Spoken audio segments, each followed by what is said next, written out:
Thank you for bearing with me in this technology craziness that I find myself in these days. I'm very used to working in a physical classroom. So just in the last couple months, um, doing this all through Zoom and online has been just this crazy new experience for me, but it's fun. I'm learning. Okay, so 3 approaches to TOEFL reading. Here we go. 1, you read the text first. You read everything and then answer the questions. Number 2, you do a little skim, right? You're reading the first sentence of each paragraph, maybe the last sentence of each paragraph. I like to take notes if I do that so I can remember what I read, because in the TOEFL test, if I'm taking a test, I'm stressed out. And a lot of times I don't remember what I just read, even if it's in my own first language of English. So I like to take notes on just the important words. I can show you how to do that later on. The third approach is just to go right to the questions, okay? So I'm not here to tell you one approach is better or worse than another approach, okay? A lot of my colleagues that teach TOEFL, who I respect so much, they all have different opinions about this. And my opinion is we're all different human beings, all right? We all have different techniques and learning strategies that are our strengths and our weaknesses. And it's really up to us to know what we're most comfortable with, okay? Because not one strategy, I've seen students do all strategies. I've seen students read everything and be really successful. I've seen students just skim a little bit and they like that and be really successful. And I've seen students just totally go right to the questions every single time and they like that strategy and they're really successful. So you can be successful with whatever strategy you use. Honestly, I prefer either a skim or go right to the questions. And the reason is because a lot of students that I work with, it takes them a long time to read the whole passage. So if that's you, if it takes you a long time to read the whole passage, and we only have 18 minutes, right, to read and answer these 10 questions. So a lot of the questions are targeted for certain paragraphs. And as we know, the TOEFL starts with question number 1 is going to be probably a question about the first paragraph, and it kind of goes down in that way. So it's not such a huge challenge for me to look at the question and then go looking for the answer choice, okay? But that's me. So you have to know how to do you. So if you're just starting out with TOEFL, all right, and this is like, day 1, you're starting, and I would just be open to all 3 strategies and try each one. So if you're working with Zaban, the TPOs, wherever, or a TOEFL book, however you are practicing the TOEFL, I would get 3 reading passages and try each strategy with an open mind. Check out your time. How did you do on time? And are you getting the questions correct? Okay. And then based on that, you'll know which strategy you feel comfortable starting with. Okay. And let's see. I'm going to just mute you guys for now. Okay.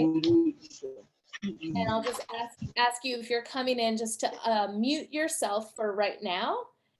And then I'll open it up later for questions, okay? I got a question on the chat. What do you think about TOEFL Home Edition? Great question. I haven't personally taken the TOEFL Home Edition test because I have a Mac and I believe it's only available on PC, or last I checked, it's only available on if you have a PC. So I can't even take it at home, even if I wanted to. I'll have to check if they've updated that. So I personally don't have direct experience taking the test at home. So the best resource there would be asking, fellow students who have taken the test at home, what that experience was like for them. I know you have to be very conscious of scheduling the time. So, depending on your time zone and scheduling it, if you want to take the test at 8 p.m. and you're wide awake at 8 p.m., great. But just remember it's 4 hours. So it'll be midnight when you finish, right? So time is something you have to be conscious of. There have been reports about technical difficulties during the test. The thing about that is not to panic. I know it's really hard to not panic when there's a technical difficulty going on right in the middle of your exam, but really it's up to them to be able to address your technical difficulties. So, if really something goes wrong, then it's up to TOEFL to fix it. So yeah, I have a question about summary question and how to distinguish between minor and major details. Awesome. We're going to do that together. Okay. So let's start this reading, and I am going to share my screen with you guys, and I'll also check back at the chat to make sure that it's visible for you. Let me just get these other things out of the way. And there we go. Get out of the way. And it's 11:11, of course, as I watch this. Ha ha ha. So fun. Okay. So I'm just going to close this out. And so for the purposes of this lesson, and I'm going to check the chat in a second. I know I got one more question in there. For the purposes of this lesson, I decided just to skip the reading. Okay, that's my strategy. Again, it doesn't have to be your strategy. Maybe you want to read it first, maybe you want to skim. But for this particular lesson, I decided I'm just going to skip the reading and see what happens. Okay, and the first question we have here is a vocabulary question. And it asks about this word corollary. And the thing that I would ask you to do is just look at the question first. Don't look at A, B, C, or D, because they all sound really good if you look at them. So what the thing to do here is get a context clue, get some information about that word. Because I look at this word, I'm like, I don't know. I haven't seen this word in a while or maybe ever. So corollary, okay, if I just look at it, I'm not going to know the meaning. I have to get a sense of what's happening around that word to understand the meaning, okay? So I'm going to read the sentence before, and it just says, from this point in time, people could start to rely on a more consistent and much increased food supply. Okay, so people could start to rely on a more consistent and much increased food supply. As a corollary of this, considerably larger populations could be supported. As a corollary of this increased food supply, so now more people can eat. That's what I'm getting. All right. So my guess here is this word, it seems to me like, okay, here's the increased food supply. And as a, this is what comes next. So it seems to me like it's a result, it's a product of, this is what happens after you get increased food supply. You get large populations could be supported. Okay, so now once I have that in my brain of like, okay, it's a result, it's some sort of product of, now I am going to look at my choices. Okay, and then sure enough, I see result in here. So that's going to be my best guess as to what that word is. And I might even bring that result back up to here and say, okay, as a result of this, does that make sense? Considerably larger populations could be supported. Yeah, it does make sense. Okay, so I would go with result here as the best answer choice. And I'm just going to check out our chat. Okay, I will take my home edition. Okay, cool. Yeah, and if you have any questions as I go through, just go ahead and put them in the chat for now. And let me know if you have a question. But this one, I'm going to confirm this result, hopefully is my correct answer. And ding, okay, we've got correct answer there as a result. Okay, I'm going to go on to the next question. And by the way, this whole passage, the topic was Neolithic agriculture development. I didn't read the whole thing. I just went right to the questions. Okay. And now I have my next question, which is a fact detail question. And it's asking just about paragraph 1. What condition allowed people to learn specialized skills? What condition allowed people to learn specialized skills? So again, I'm not going to look at my answer choices right away. I want to see if I can get the answer for myself first and then match my answer choice with that. And the key word here is specialized skills. So I'm going to skim the text. I'm going to look in that paragraph for where does it mention specialized skills. And I'm going to look for the very first mention of it. So if I'm just skimming the top here, I don't see anything about specialized skills. I don't see anything now. Don't see anything. Specialized skills, nothing. Okay, whoop. Now some could now learn specialized skills. Some could now learn. So here's the first mention of it. And my question is, what condition allowed people? Okay, so now I'm going to go back and see what that sentence says. Equally important, the surpluses of crops, and surplus just means a lot of, right? So again, a little vocabulary there. So more crops and animals meant that not all the population needed to dedicate their time and energy to farming. Okay, so more crops, more animals. So now we don't need to totally be farming all the time. Some could now learn specialized skills such as crafts or trade. Okay, so it seems to me like the condition, right, that allowed these specialized skills to happen was this, the surplus of crops and animals. So that's the detail question. I am going to look for that in my answer choice and know that in your answer choice, it doesn't have to exactly match those words. There might be a synonym that they use, but I'm going to kind of look for surpluses of crops and animals. That's what I'm searching for. So I have here the ability to migrate. No, the growth of population, not really. The surplus of farm products. So not exactly animals and crops, but pretty close. It's a synonym. And the spread of settlements.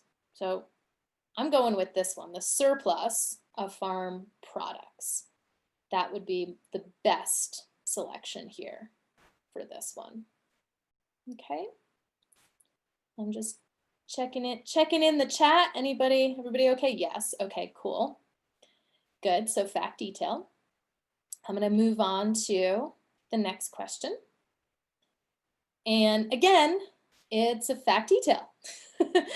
So according to paragraph 1, there's going to be kind of a few fact details in this one.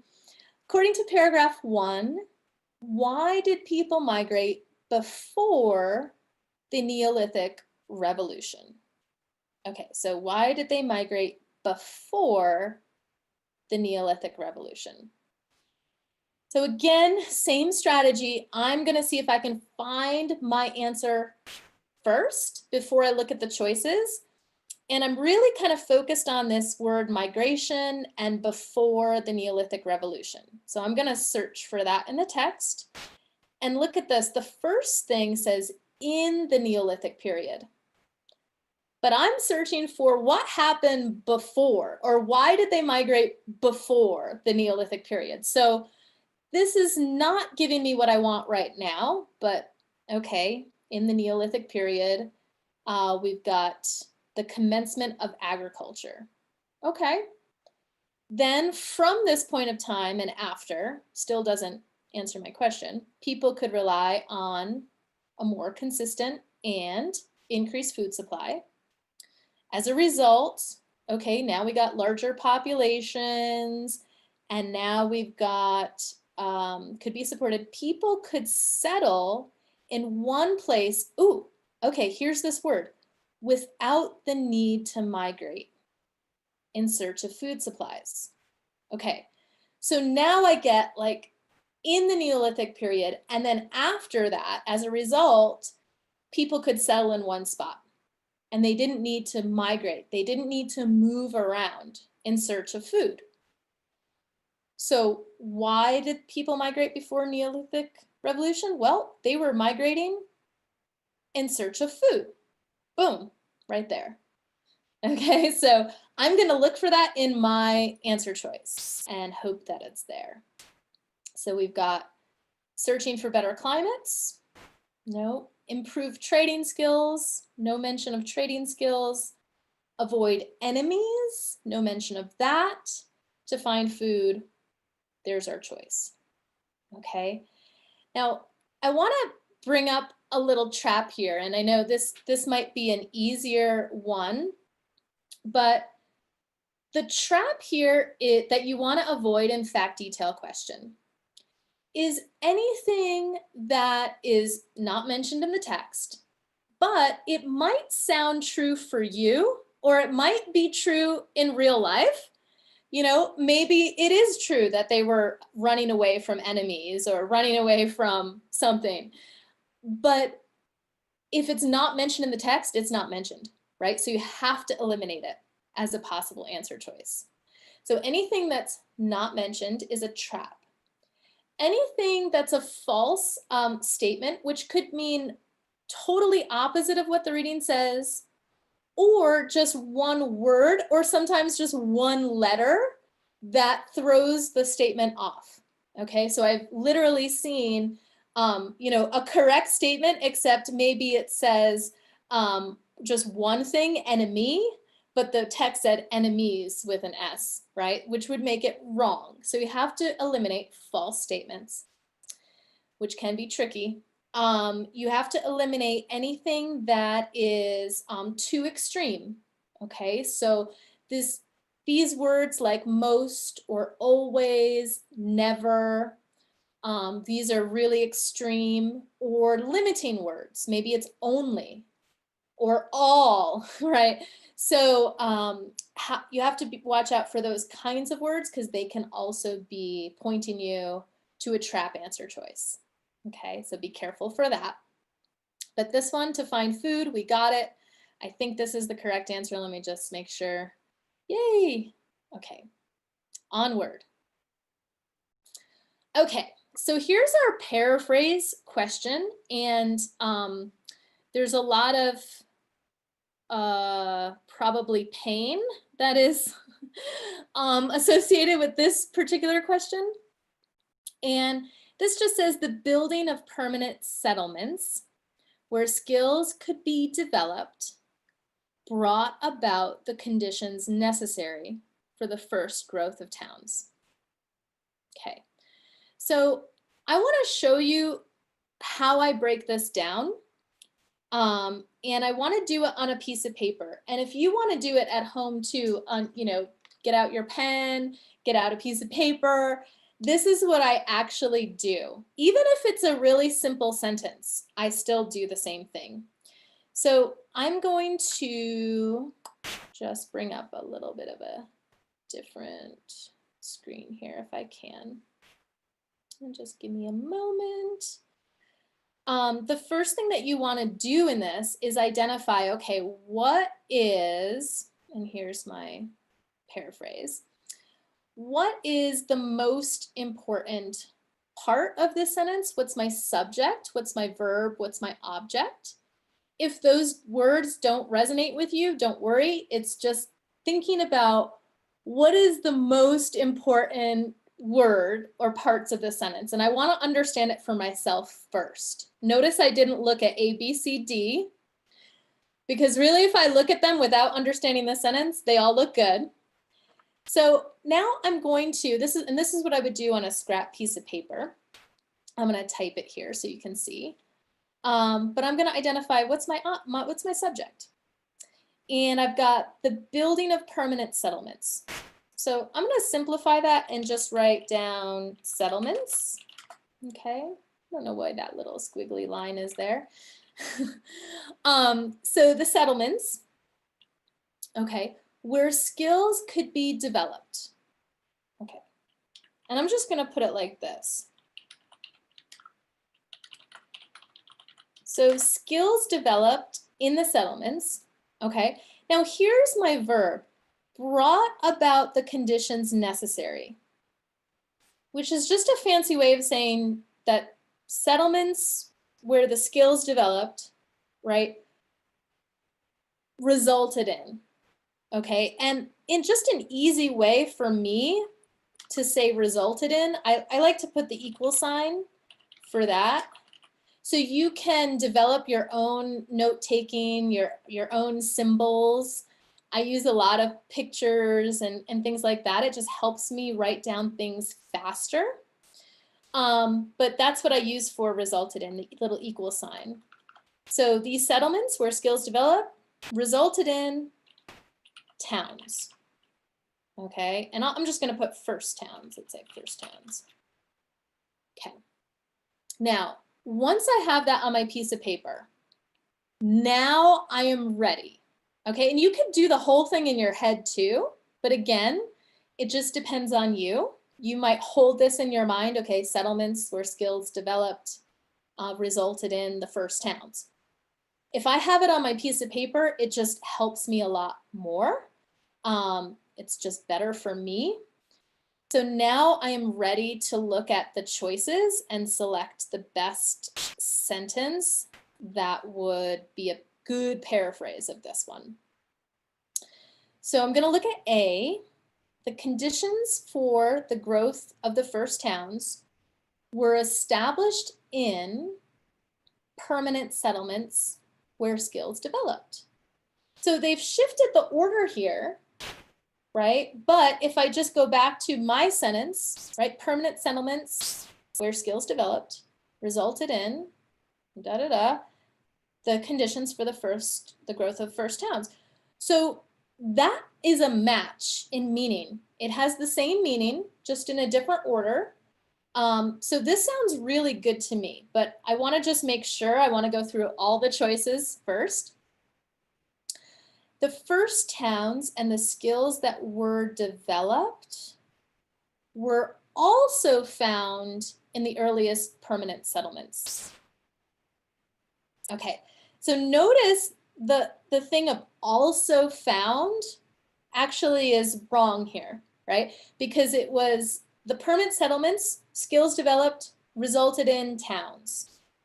So it wasn't that they were also found in the earliest settlements. That changes the meaning of our original sentence. Okay, I'm going to go on to the next one. Skills were developed and early permanent settlements were established. So skills were developed and early permanent settlements were established before towns could be built. Okay, so this one also slightly changes the meaning. Okay, and the reason that my little red flag of, uh-oh, this is not really accurate, is that actually it was the permanent settlements where skills developed that led to, resulted in, and that's the part that I want to get. It like resulted in, it made the conditions necessary for this other thing, the towns, to grow, to be established. So this just changes the meaning. Okay, and let's look at D. The conditions necessary for permanent settlements. I think our original sentence is the conditions necessary for the first towns, right? But let's keep reading. The conditions necessary for permanent settlements and the practice of skills were found in the first towns. Whoops, nope. It was actually the settlements first, then the skills could develop. That led to the first towns growing, right? So this one also changes the meaning, all right? The best sentence here would be A. And I just want to confirm that's correct. Yes. Okay. The things to watch out for. Okay, TOEFL traps. The paraphrase, if you see a paraphrase where it's using the same words, exactly the same, a lot of, actually all of these use pretty much similar words as the original, but a wrong paraphrase often uses the exact same words as the original sentence and just changes the order, right, to make it incorrect. All right, so for example, this one down here, it's not that it was found in the first towns, it was the settlements that made the conditions for the skills to build, right? And then the towns developed. So you have to watch out for TOEFL switching the order of occurrence. That's a trap. Again, your extreme answer choices, we didn't really see any extreme answer choices here, so that's good. Also, a comparison between two things is also a common trap on this one. So maybe first towns were better than, or more expensive than, or what, you'll see these comparisons, and if it wasn't in the original sentence, then you need to get rid of it. That's another common TOEFL trap here, is the false comparisons. So watch out for those. But I would say if you want to get good at paraphrase, come up with a paraphrase on your own. Like I just did. It was really simple. I didn't even have a complete sentence, right? But what I did was just extract the important words, understand it for myself, write it on a piece of paper if that helps you, and then look for that choice, and your choice should be a match for your sentence, okay? Otherwise, if you go right to looking at answer choices, it gets really confusing pretty quickly.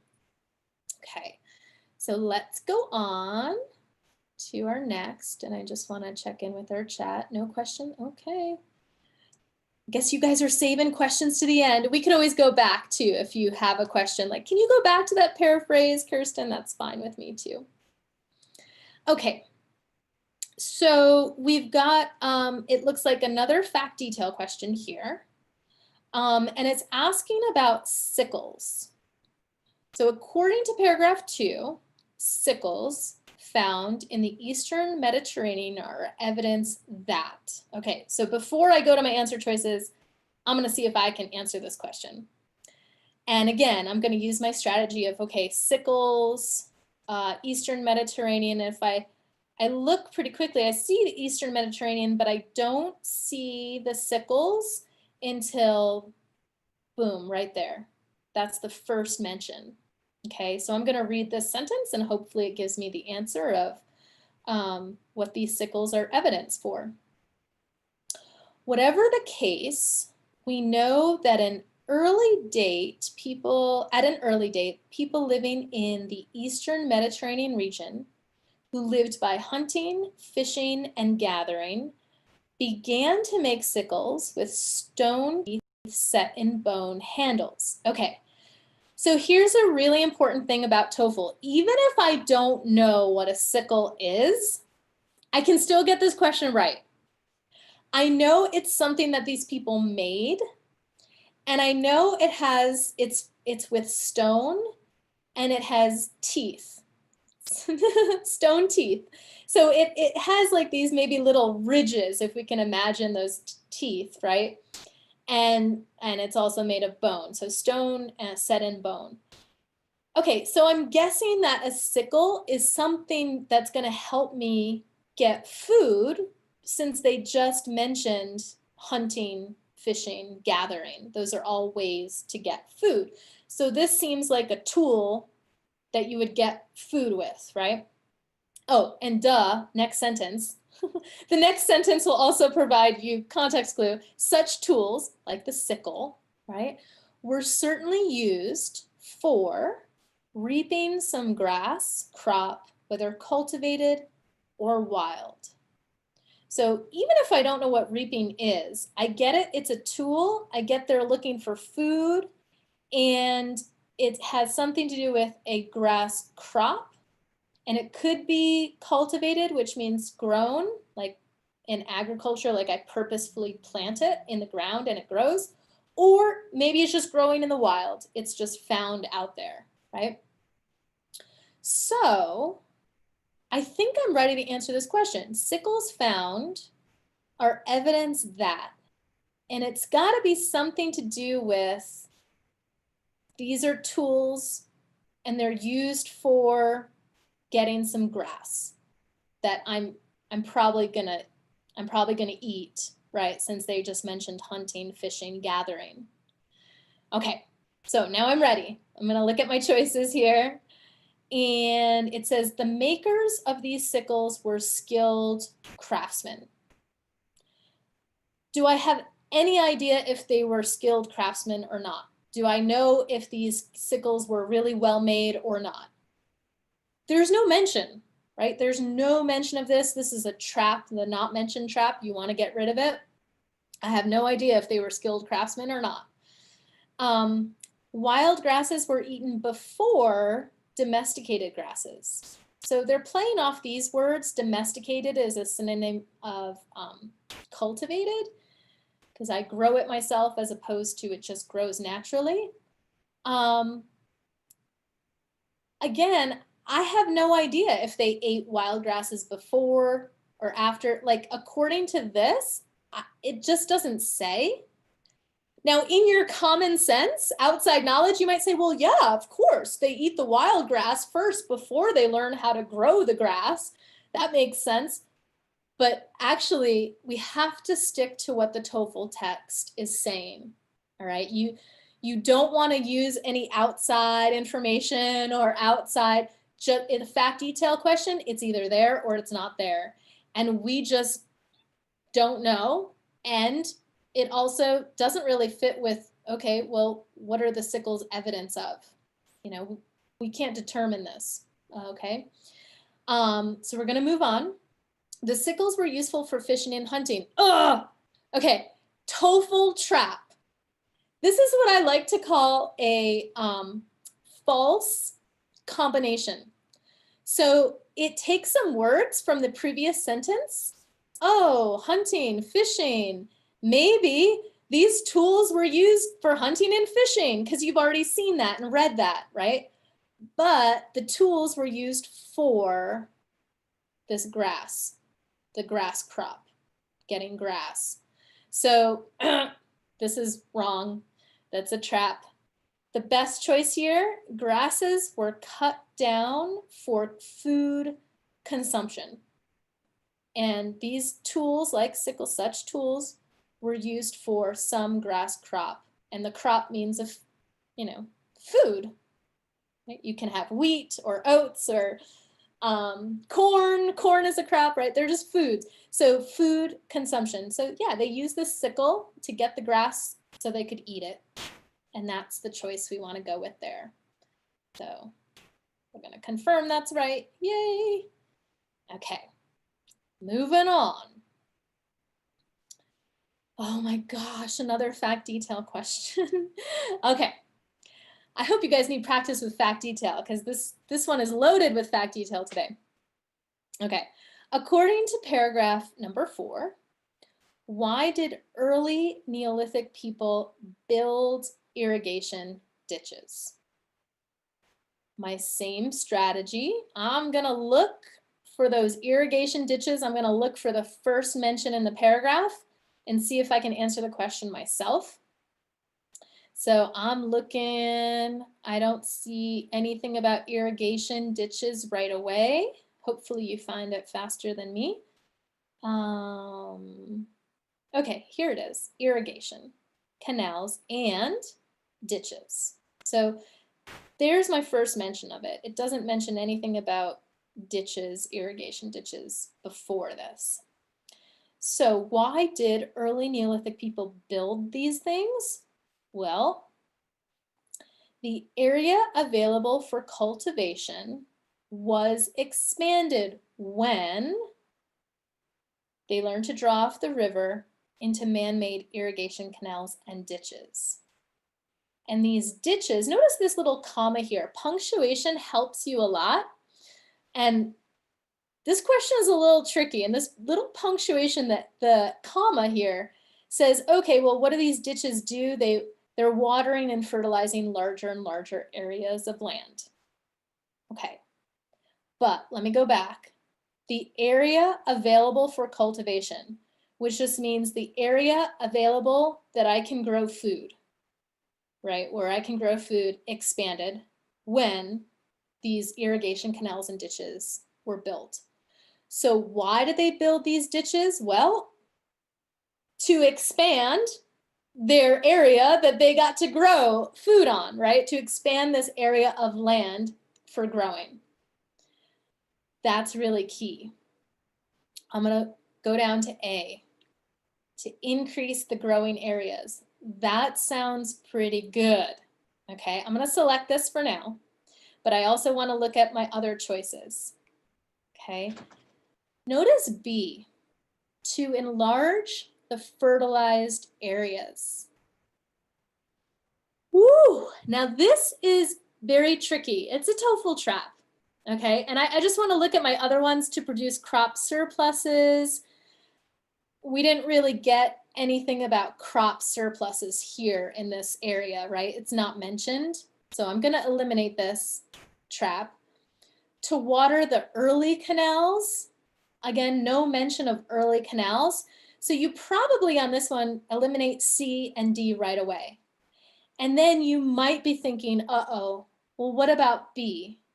What about to enlarge fertilized? They mentioned fertilizing areas, but what the sentence is actually saying is that the area available for cultivation, the area available for growing food increased when they built these irrigation ditches, okay? This changes the meaning slightly because it's not that they're enlarging already fertilized areas, they're enlarging the land that's going to be possible for growth. Okay, where the potential is going to happen. And then, oh, what can they do once they get the water can get there, and then they can water it, then they can fertilize it. That comes after, okay? So really the building of the ditches, why do they do it? It's A, to increase the growing areas. But even for me, this one is a tricky one, all right? And they do so by focusing on this, but it's bringing your attention away from what the actual intention of building those ditches. We want to increase the land that we can grow stuff on, all right? And that would be A. That's the best choice. You know, if this choice did not exist, I would select this one, but because this one is a better choice, it's a better match for that sentence, I got to go with A, okay? But that's a really tricky question. Okay, let's go on. And in this one, again, fact detail, according to paragraph 5, what negative effect did the building of irrigation ditches create? Okay, so now I'm looking for some kind of negative effect about building these ditches. And if I look in the very first sentence, I've already got something negative going on, right? The practice of artificial irrigation affected the soil in various ways, but not always for the good. Okay, so now I want to find out what's going on here that's negative. It's going to tell me, since the channels were often shallow there was frequently a great loss of water through evaporation in a hot climate. So loss of water. This could lead to a marked or increase in soil salinity. Now, I might not know this word salinity. Don't let it bother you, right? Keep reading. Since the salts held in solution or suspension were deposited as the water evaporated. Okay, so I'm getting that there was a loss of water, and then the salts were held there, okay? And no water, salts held there. Let's keep on going just to make sure we got this. And too much salinity could eventually damage the soil. So I'm getting, since the salts are held there, now I know, okay, this salinity just means salt. It's now the soil, the earth, the dirt is really salty. And all the water lost, is gone, and now there's just salt there. So that's pretty much why there's a negative effect here, too much salt. And that's exactly what I'm gonna look for, and yay, nothing tricky about this. Too much salt in the soil, it's right there, right? But you had to, if you didn't know that vocabulary word salinity, you have to use those context clues to figure out that they're talking about salt.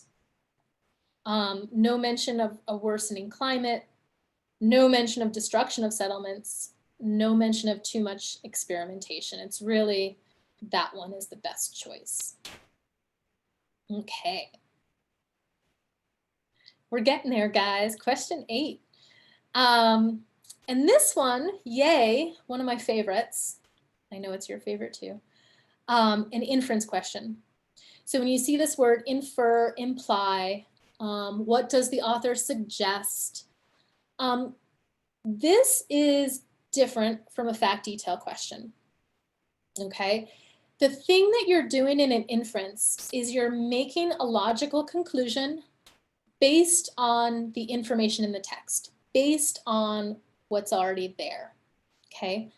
And when you make a logical conclusion, you're not reaching, 5 or 10 steps down the line. You're actually just wanting to get the very next thing that probably will occur, okay? So what I tell students with this question is to stay as close to the actual text as you possibly can. All right, you don't want to jump away from the text. You want to stay really, really close to what the text is saying. And then we make our conclusion based on that. Now, what are we going to make an inference about? Well, it's about the development of an organized government. Okay, so there's my little keyword. I'm going to look around for that. This whole thing is still talking about soil, salt, irrigation. I don't see anything about organized government until, boom, right here, government organization. All right. So I'm not only just going to read this sentence, but I probably want to read the sentence right before it. For an inference question, you want to gather clues. And I had a student who was really focused on, like, where do I get this information? Do I read the sentence before? And it's always going to be in the sentence before.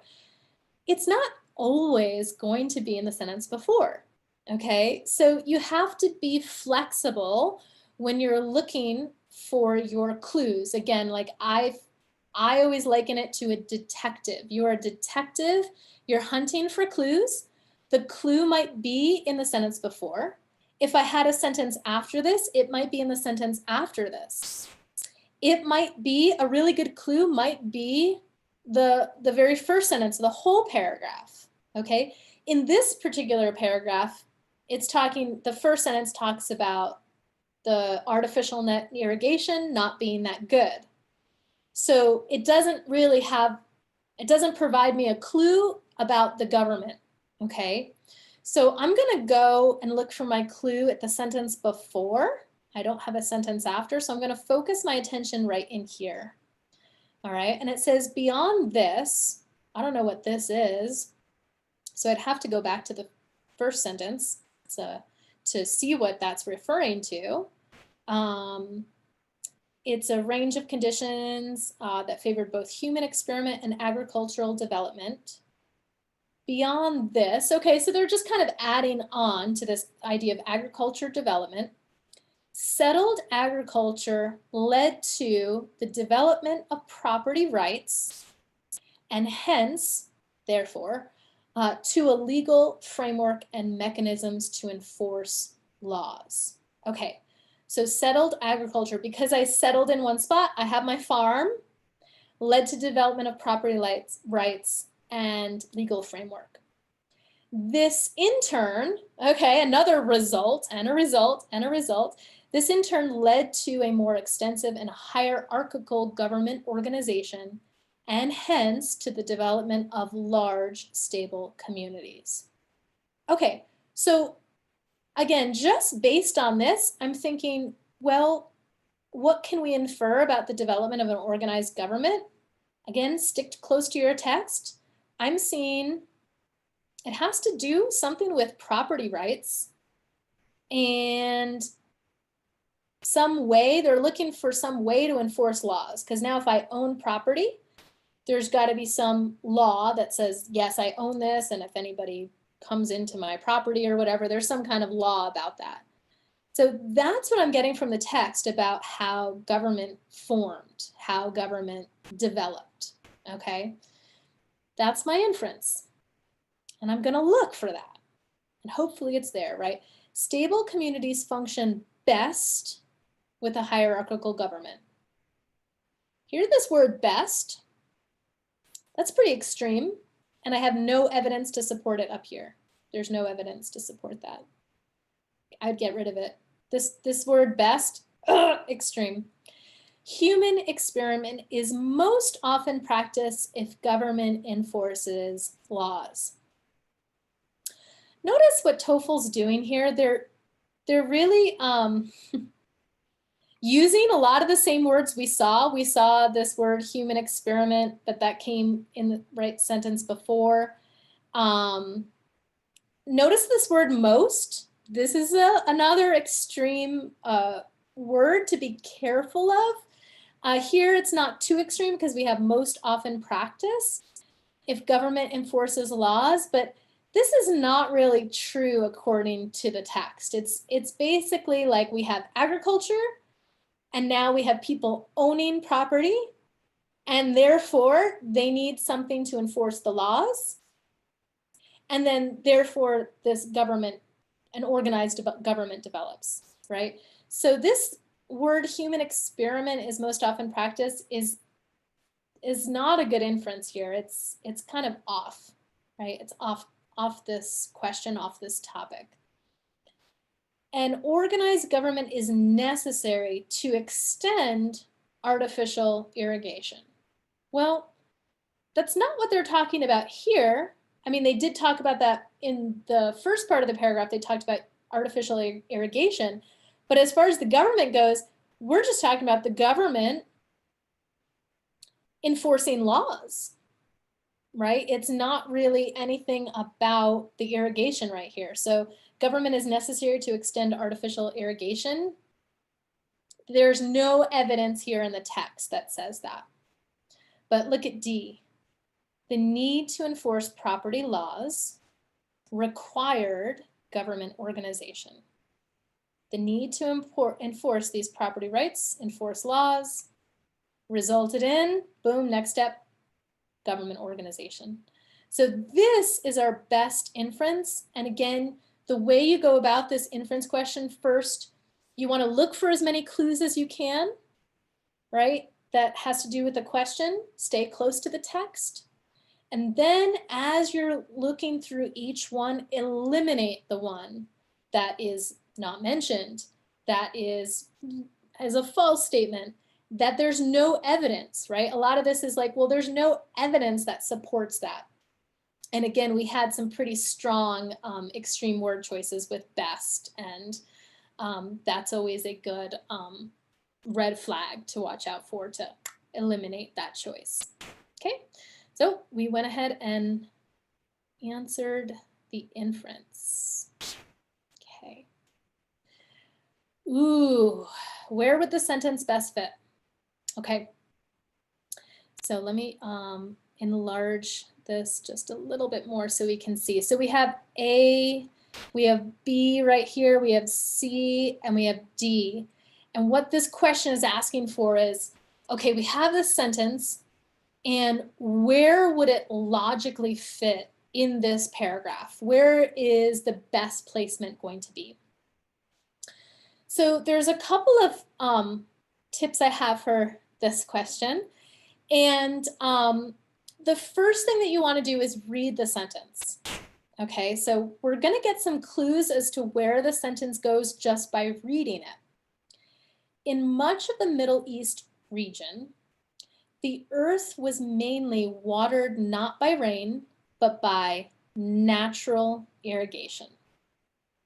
In much of the Middle East region, the earth was mainly watered not by rain, but by natural irrigation. So, a couple of things.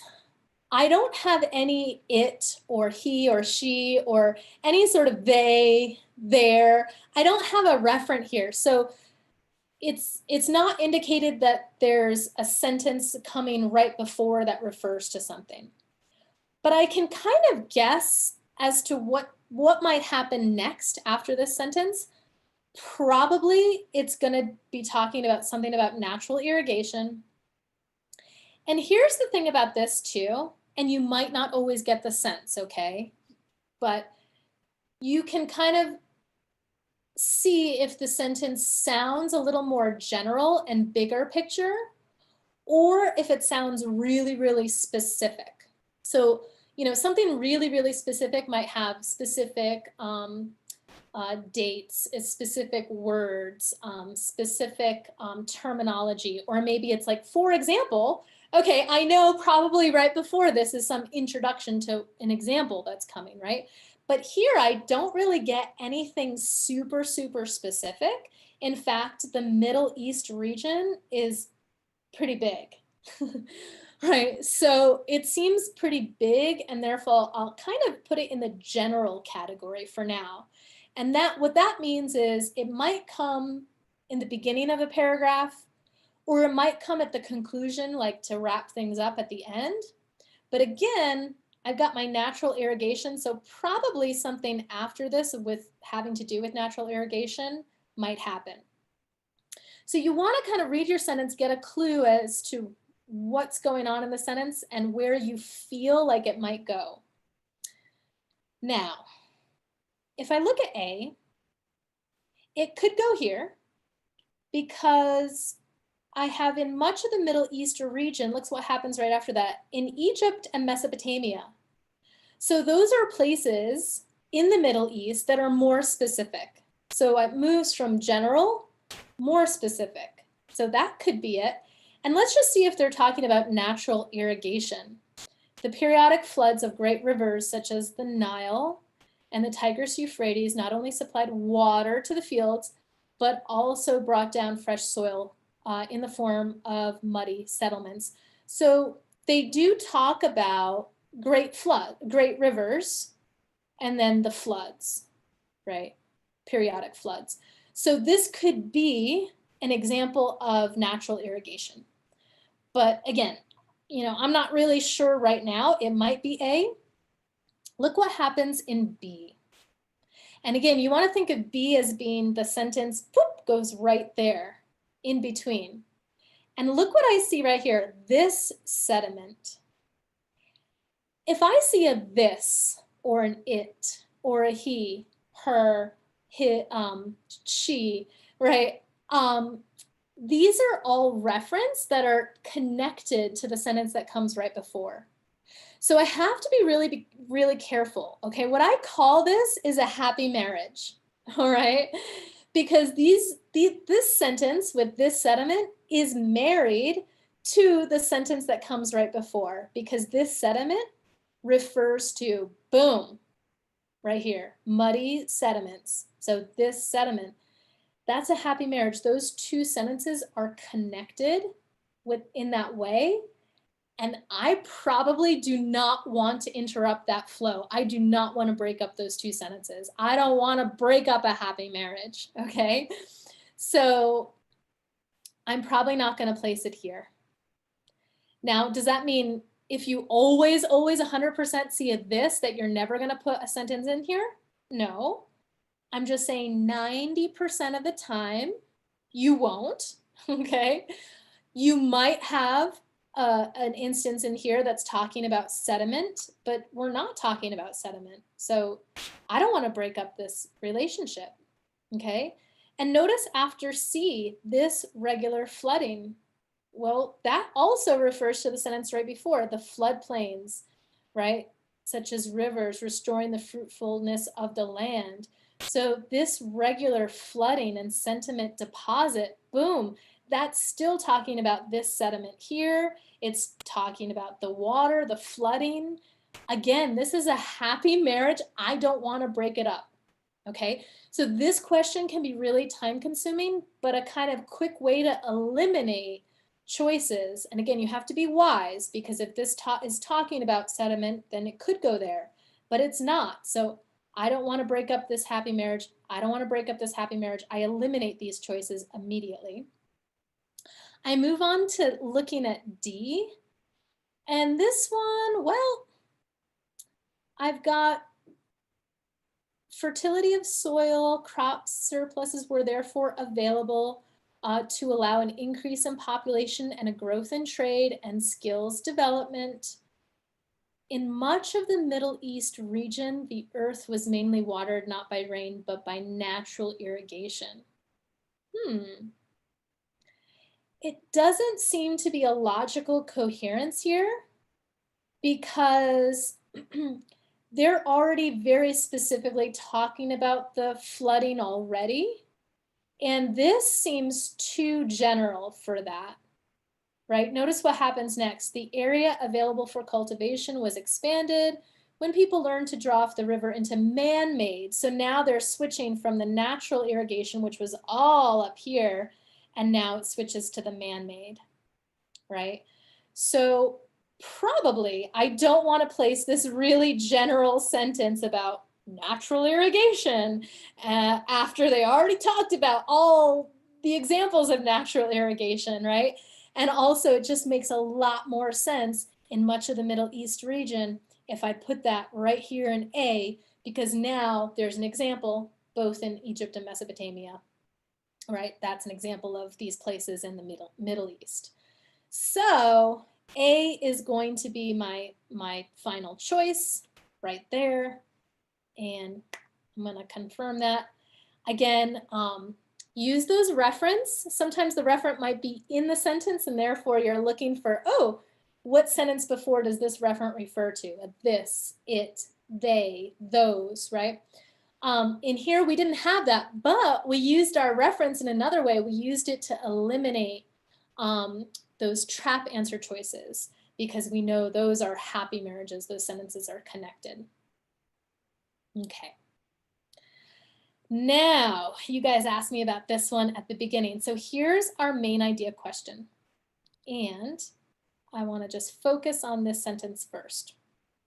So this is typically your last question of a list of TOEFL reading questions, the main idea. And in this question, if you're not familiar with it, we want to choose 3 main ideas from the text. Now, I am in a little bit of trouble here because I did not skim and I did not read my whole text, right? And we have so far been all about the facts and details. So I know some details about this text. I know it has something to do with agriculture. I remember flooding. I remember grasses, right? They were using the sickles to eat their grass. So I remember some details, but I don't really know a big overall main idea. So here's what you do. There are two things you can do. I'll do the one thing which hopefully you'll have time for, okay? And when I say time for, you probably want to have about 4 to 5 minutes but when you get to main idea question. All right, now that's not typical for a lot of you. A lot of you get to the main idea question and you're like, I don't have time. So I'm gonna go through these 2 scenarios. I'm gonna do it if we have time, what that would look like, what I would do. And if I don't have time to answer this question totally, what I would do. So let's say at first we have enough time, and the first thing I want to do is I want to get a sense of what TOEFL thinks the main idea is. Okay, this is a really important sentence to read because it's like a guiding light. It will guide us to the choice. Okay, that's correct. Choice is. So during the Neolithic period, people started to domesticate animals, grow crops, and build permanent settlements, leading eventually to the beginnings of civilization. Okay, Neolithic period, people grew crops, built settlements, and civilization began. If I have time, what I want to do, and again, you can do this at home with your pen, with your paper, do it with me. I'm going to look back at the whole text and do a quick skim. Okay, so this is what I would do. This is what this looks like. And this is my paraphrase. Let me get to my full length reading. Just give me a moment with all my crazy. There we go. Here's my full text. So I'm going to take a look in some certain key places to skim. And if you've never ever done this before, there's a little learning curve that happens. It might be time consuming when you first do it, and you're going to be like, oh, Kirstyn, this takes too long. I don't have time to do a skim. Give yourself time to learn how to effectively do a skim and take notes quickly. It will help you, especially for main idea question. It will also help you, let's say, if you get what's the overall organization of the whole passage. That's a kind of function question, rhetorical function question, or author's purpose question. Sometimes they want to know about the overall organization. Does it compare, contrast? Does it do something in chronological order? Is it a general definition and offering examples, right? So you can get a sense of how it's organized by doing a skim. So there are a couple of questions where the skim is really useful. So I would practice this, okay? So are you ready to practice with me? Get your pen out. I am going to just focus my attention right here, first sentence, first paragraph. And I'm going to write down a couple of keywords. I am going to write down Neolithic period, and maybe I just put the letter N, right? N period. I get it. I don't have to write the whole thing. I want to save time. Okay, and then there's economic revolution in human history occurred. Notice this dash, and okay, this is not the most important part of the sentence. I'm not going to pay attention. How do I know that? There's a comma and there's a dash. After this dash, I'm going to pay attention to it, right? The commencement, the beginning of agriculture and domestication of animals for human consumption. Notice how that sounds really familiar to our main idea sentence that TOEFL gave us, right? So I'm going to write down beginning of agriculture, and I'm just going to write AG, ag, and animals. That's all I'm going to write. So I have Neolithic period, beginning, agriculture, animals. Okay. Now I'm going to check out the last sentence of my first paragraph. But several thousand years elapsed between the beginnings of agriculture and the rise of what we call civilization about 6,000 years ago. So I'm going to write down here, again, I have beginning of agriculture and rise of civilization. Okay, so now this gives me a main idea of what the text is doing. The text is really starting from how agriculture started and how that led to civilization. Okay, now I'm going to look at, and here's my second paragraph, and I'm going to just, again, focus my attention on the very first sentence, okay? Recent evidence seems to indicate, okay, evidence indicates, not so important to write down. I want to know what that evidence is. I'm looking for content. While the Neolithic Revolution first took place in the Middle East, okay, Middle East, we've seen that word before, it occurred independently in other areas of the world. Okay, so I'm going to write down Middle East, and then also other areas. Okay. Now, this is a choice. Some people like to also read the last sentence of second paragraph, but again, we might be getting into a little bit too many details here. Here's our sentence about these tools that were used for the grass crop. So maybe you want to write down tools, grass, maybe, but you don't have to. It's not super necessary. Again, this is just a skim, so we're going to go on to paragraph 3. I'm going to look at the first sentence. And around this time, other communities in the Middle East cultivated plants from which they learned how to obtain flour. Okay, so again, I'm going to write down, I already wrote down Middle East, and there it is again, but I'm going to write down plants, cultivated plants. Okay, now paragraph number 4. Look at this, first sentence, and I'm going to focus my attention there. So we've got Egypt, Mesopotamia, periodic floods of great rivers not only supplied water, but also brought down fresh soil in the form of fertile, muddy sediments. So a couple of important words here. I might write down floods. If you want to, you could say Egypt and Mesopotamia. I'm just going to write down E and M to represent those two. Floods of rivers.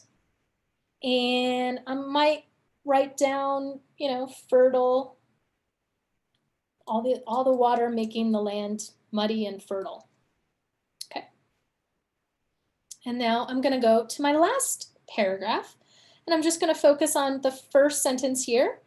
So it looks like we've got the practice of artificial irrigation affected the soil in various ways, but not always for the good. So I'm going to write down artificial irrigation, and I'm going to write down, I like to do like a negative, you know, positive sign, negative sign. So anything that's like not good or negative, I just write the negative sign. That's all I need to do, artificial irrigation negative. And I'm going to look at the last sentence. Okay, last sentence. This in turn led to a to a more extensive and hierarchical government organization, and hence to the development of large, stable communities. Now, the reason why I want to read the last sentence of the whole thing is because usually it provides a bigger picture, main idea. It doesn't always, but usually first and last sentence of intro and first and last sentence of the last paragraph are good places for main ideas. They're like main idea hotspots, okay? So I am going to write down here government and maybe stable. I think that's maybe all I need, okay? So that was my skim. And I want to bring back my, want to bring back my question here. So I'm going to take a look at my answer choices now. Now, trust your notes. If it's not in your notes, then skip it and move on. Okay, we want to get to our correct choices in the fastest amount of time. And sometimes what I see is students spending a lot of time trying to like analyze this one sentence. If something gives you like a it's not in my notes, or I didn't see that, or I'm not sure, just put it to the side, put it in the maybe, but I'm gonna search for something better, okay? So again, during the Neolithic period, I want to pay attention here. People started to domesticate animals, grow crops, build permanent settlements, leading eventually to the beginnings of civilization. I'm going to get rid of details, get rid of not mentioned, get rid of anything that's a false statement. Okay, here I go. If I look at A, it is likely that early hunters ate wild grasses and later understood how to cultivate, reap, and grind grain. Well, they did mention grasses. I do remember that from the reading. But right now, A is in the maybe category for me. Okay, maybe would be a good main idea. And I like the fact that it's like early and then later, right? Because our whole text kind of spans this time. It's like, well, before agriculture, and then we had agriculture, and then or government developed from there. So this is going to be a question mark for me right now. I don't know, but it might be. B, the flood waters of rivers in the Middle East enriched the soil, which led to food surpluses and an enlarged population. Okay, so if I look at my notes, I do have flood. I do have Middle East a lot. I even have that word fertile, which is enrich the soil. So this sounds like a pretty good main idea. I'm gonna select it for now, but again, maybe it's in my maybe category. I gotta read everything. At one time, people in the Middle Eastern region lived by hunting animals, catching fish, and gathering edible plants. Okay.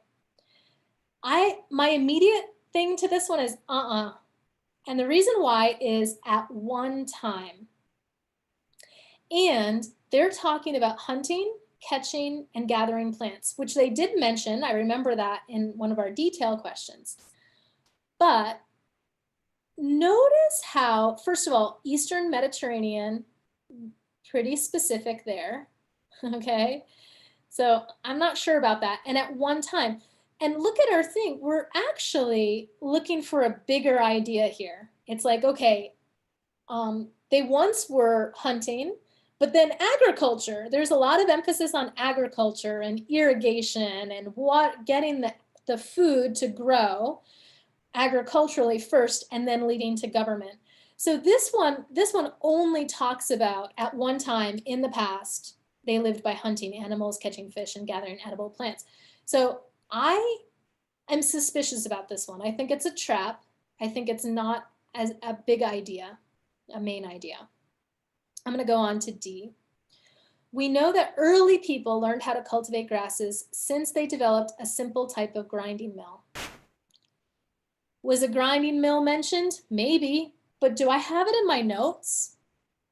Is it a really, really big idea? Is it a main idea? The thing with this grinding mill is it's telling me like, no, it's not in my notes. I don't think it's a main idea. I'm gonna move on. The large increase in the number of irrigation canals led to the worsening of the soil condition due to deposits of salt. Okay, this was mentioned. It is true. We spent time talking about the salt, right? But look at F. Artificial irrigation increased the arable area. And even if I don't know what this word means, just increase the area. For my text, I remember they're increasing the growing land, right? The land that you can grow stuff on. And despite some negative effects, overall, this development led to improvement in life and eventually to an organized government system.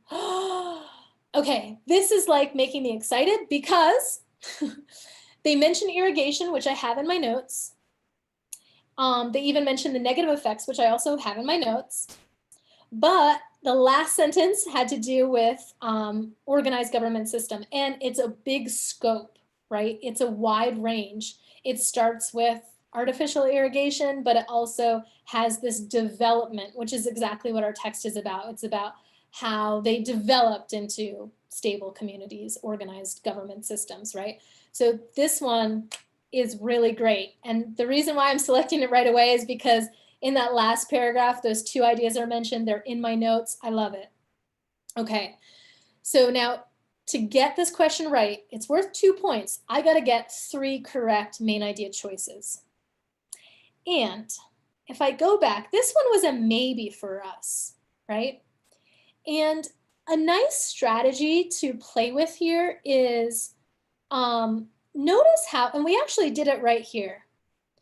Notice how this statement is a wider scope or range or a bigger idea, bigger picture than this one. Because this one just talks about, oh, this irrigation worsened the soil condition. So This one is a lot broader scope. Eventually led to organized government system, right? It takes in more of the text. That's exactly what I'm searching for. So this detail, this main idea, okay? Now notice this. These two statements, A and C, are both talking about what people are eating. It is likely that early hunters ate wild grasses and later understood how to cultivate, reap, and grind grain. Notice this. At one time, people in the Eastern Mediterranean region, more specific, lived by hunting animals, catching fish, and gathering edible plants. Notice how that doesn't mention the later on they cultivated, they grinded grain, they developed this agriculture, right? And we're actually looking for like, ooh, development of something. So this one stays in the past, really specific, whereas this one takes in, oh, they ate this early on, wild grass, and then they cultivated it, right? So that's a better choice. And we also eliminated this one, right? Because the grinding mill is getting really specific. And early people actually ate wild grass, right? This could be a false statement. Early people ate wild grasses, hunted, all that stuff. And later on, they probably developed more technology around this, right? So A, B, and F are the correct choices. And a little tip here, when you see two statements and they're both true according to the text, eliminate the one that is more of a detail, the one that is limited in scope. Whereas here, we're looking for those choices that are like, oh, well, early they did this, then later on they developed agriculture. Those are more broad, those are more expansive. Those are your main idea choices to select, okay? So I did promise you a round with, okay, what happens if I don't have time? Oh, Kirstyn, I don't have time to skim. If you practice your skimming, you will have time, I promise. I have done TOEFL test with, you know, not reading the passage, just going to the questions, and then when I come to the main idea, going back and quickly skimming. So it is possible you do have time. If you don't have time, I would use the strategy we just talked about, which is select the statements with a broader range. So right here, early, later, broader range than at one time. Ooh, this mentions a specific region. This doesn't. Okay, so this would be more specific. I could eliminate it quickly. I would say if you're looking at, and again, another great one, we talked about this, right? This one, wider range. So even if I don't go back and look at the text, I can look at this sentence and say, which one is a broader scope? Well, this one's taking into this idea, the development, right? It was like artificial irrigation. There's some negative effects, but it led to this. Whereas this one just ends with the negative effects, right? This one, F, is a broader range. So already, just based on those two of just taking that, what's the broader range sentence here, you've selected two answer choices, right? This one is a really good selection to support this main idea statement, right? The floodwaters enrich the soil. You're wanting to grow crops, which led to food surpluses, growing crops, and enlarged population, which leads to beginnings of civilization, right? So this one is a really good mirror or similar statement as our TOEFL sentence. And that's what you want to look for as well. Okay, so you're eliminating details, eliminating the wrong choices, and eliminating any extreme. If you see those extreme words, be careful. And eliminating the not mentioned. We didn't really have any statements here that weren't mentioned, except we saw D, the grinding mill. We didn't have it in our notes. It might have been in the text, but it wasn't in our notes. All right, so I want to just check in with you and look to these questions a little bit and see, and feel free if you want to ask something. And let's see. Yeah, inference questions, hard to analyze sometimes. So yeah, the inference question, again, stick close to the text. So what I see students doing is selecting a choice that might be possible, but it's not probable, okay? So you want to stick really close to the text. It's 99.9% probably true. You don't have to do that much thinking. You just have to make the next most logical conclusion, but don't think too hard because that's where you can go into a dangerous place and select a trap answer choice, okay?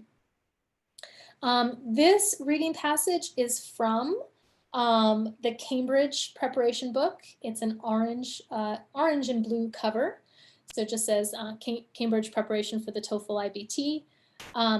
It's also, if you Google it, it's also out there available. All these things are kind of circulating nowadays.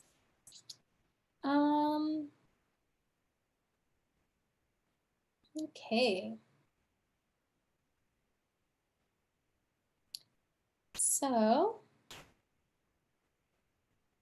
a sickle is a handmade tool used to cut grass. Yeah, exactly. What if the option A is mentioned in the start of the paragraph? If we get confused like that, should we read from the start? I am wondering what question you're talking about. I'm thinking it's the placement, sentence placement question.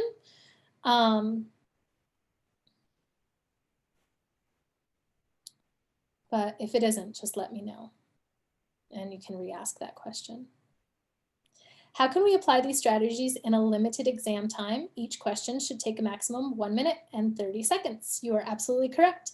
So it took me a long time because I'm explaining exactly what to look out for, taking a moment to pause and reflect.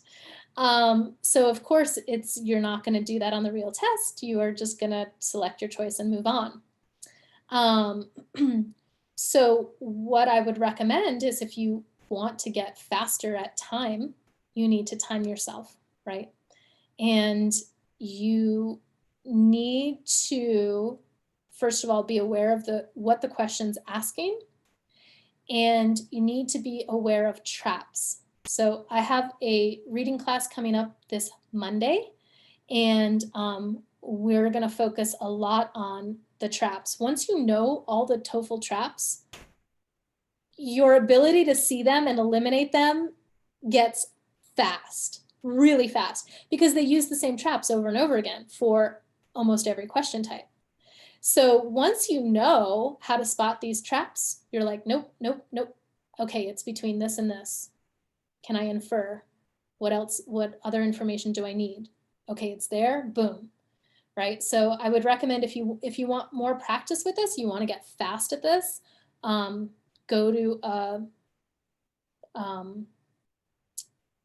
to a source where you can really get good at eliminating the wrong choices, okay? And like I said, you could check into my class that starts on Monday.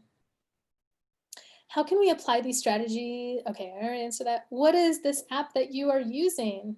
Oh, that's part of my course, actually. That's what my course looks like inside. Yeah. Yay, you guys are all guessing on your answers. Fantastic. Okay, you're so welcome. Please do more Zoom classes. Thanks for helping.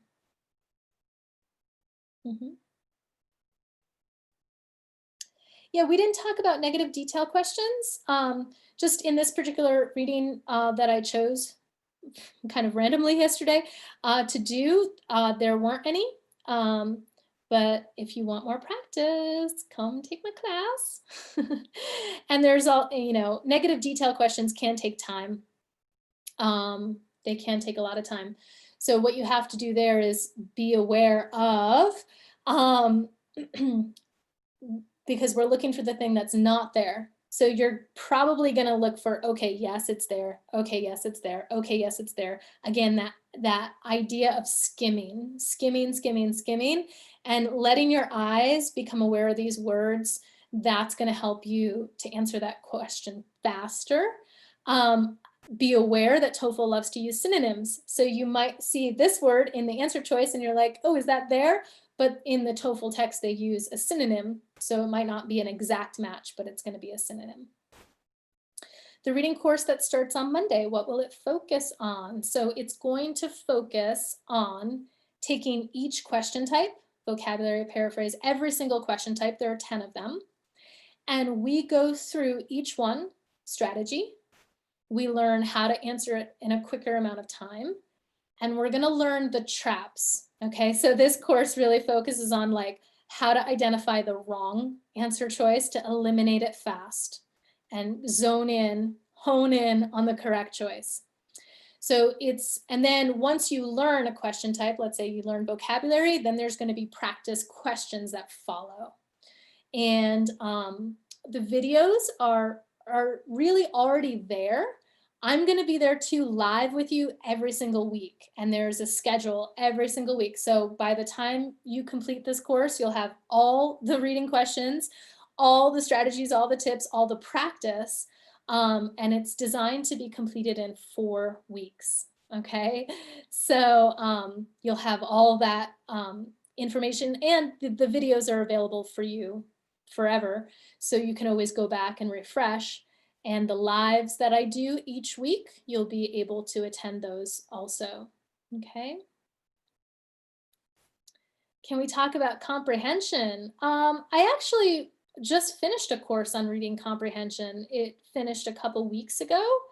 And we specifically just focused on comprehension. I won't be offering that in August. Perhaps it will be an offering in September if a lot of people are interested in it. Again, the course runs depends on how many people are interested. So if you need a comprehension course, great. We did one and it was focused on, we did geology. We did, oh my gosh, what else? What other subjects did we do? Geology, dinosaurs. We did energy. And we kind of focused on those topics, focused on learning vocabulary, focused on understanding for comprehension. So you do need both skills to master the TOEFL, especially if you want a high score. You need both skills. You need strategy and you need comprehension. Okay, but the course that starts on Monday will focus on strategy. And then later on, I'll offer a comprehension course if there's interest. So I need a crash course for the reading part. I always practice TPO and reading with the 3rd strategy, and I usually have 1 or 2 mistakes in all, but the real exam in the center, I always get bad grades. Yeah, I wouldn't be able to advise you right now without seeing like where the mistakes are happening. You know, a TOEFL has a lot to do with psychology too. So sometimes in the TPO, you're relaxed, you're more focused, you're able to move through things. And then on the real test, we can sometimes block those channels. So that might be a factor. Also, level might be a factor. TPO is very similar to what you experience on the real TOEFL, but there's always going to be some variation. So there's some people that sense more challenging and other people that sense, oh, I got an easier reading. Okay, and that's all relative. So that might be a factor too. Yay. Okay. Can you see my message? Heckmat, you might want to just ask your question again. If we don't have time, what should we do? That question? I'm assuming it's that question. Yes, okay. So if you don't have time, what should you do? On the last question, main idea. What you do is you're going to look at the sentences that are more general in scope. Okay, and what we did in that last question, you can go back if you want to watch that one more time, but you can see 2 different sentences and you can see how one sentence is more specific. It refers to a specific region or it refers to something that happened in the past but doesn't have a continuum. And the whole reading passage, right, is talking about it started with growing stuff, agriculture, and led to government, right? So in my search for a main idea sentence, I want a main idea sentence that also is starting from early and goes to what developed from there. It's all about development, development, development. So in those sentences that cut off, like, oh, at one time they did this, well, that doesn't tell me about the development of something. It's not a broad scope. It's not a big range, right? So that would indicate to me that that's a detail that needs to be eliminated. Okay, so is it going to get you a perfect answer the whole time? Probably not, but it can give you a really good guess as to which sentences that you need to eliminate to arrive at a probable 3 main ideas. Okay, so, you know, I know everyone's looking for the easy TOEFL magic pill every single time, and there isn't one. If there was one, I would totally sell it and make a lot of money, right? But there is some work that needs to happen on your part. If you're running out of time, you need to figure out, where am I losing time? Which question do I need to just move on? You know, do I need to just skim and then go to the questions? Do I need to read everything? Does that help me more? Does that help me save time? Or do I need to go right to the questions and then later on do a skim, right? You need to kind of work out which place you're losing time and where to save time so that you can, you know, have time to answer the 10 questions in those 18 minutes. So it's a little bit of working hard and playing with what works for you first and figuring that out, and then seeing if you can practice and practice more and more with questions and answer them in a quicker amount of time. Okay, could you please tell me how much it would be for the course and how does it focus other sections as well? It is entirely focused on the reading, okay? I do have a writing test number 1 course coming up. It's also 4 weeks. It also starts Monday, August 3rd. But this reading course will be totally focused on just the reading section, all right? And it's $97 for the whole month, which is pretty much a steal because you get 4 weeks, you get live sessions with me, and you get those videos for a lifetime. Like, for life, you got them. So you can always refer back to them right before the test or whenever you need. But the first 4 weeks is the most important because that's where we work hard together to make sure that you've completed the course, and I can be there and answer all those questions for you. Okay. How many sessions per month? So again, you get unlimited access to the videos all the time, okay? But when you first enroll, you're gonna only be able to see about 3 different chapters or 3 different lessons. We do those the first week, and then we meet all together and I answer any questions you have. We can, you know, really go through other practice questions and materials, things like that. And then we do another 3 lessons the following week. And then we meet live and I answer any questions you have, right? And we do that for 4 weeks. How many hours do we study per week? It really depends how much time it takes you to do each assignment. I'm gonna just drop a link since you guys are asking me about this. It really depends on you. It's part of it is self-study, but I also have a schedule. So I would say, you know, let's say we're doing vocabulary. The first video on vocabulary is about 20 minutes long from start to finish, but there's a lot of information there. Okay, and then after the video, you're going to get practice questions. So you will have, you know, let's say we're doing TOEFL time, you want to spend about 10 minutes. So about 30 minutes total for that first lesson. So you'd want to give yourself about at least 4 hours a week for study time. It might be a little bit more than that, just depending on you, but at least 4 hours per week of study time. That's including our awesome little sessions that we get together and we discuss, right?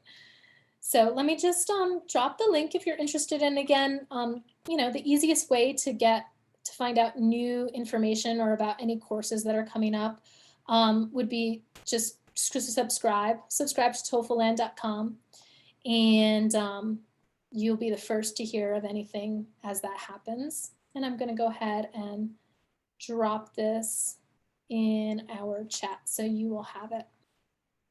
Okay, cool. All right. So this one last question I'll take, and then I'll say goodbye because we've been going for a little bit of time here. When I read the question, do I need to skim the paragraph to get to the key word, or should I read all the paragraph? Do I need to skim the paragraph, or should I read all the paragraph? And how can we locate keywords in the question? Okay, so when you read the question, how do you locate keywords? Well, it'll be what the question's asking about, right? So the keywords, for example, in our last one, right, we were focused on migration, migrate, and before this time, right?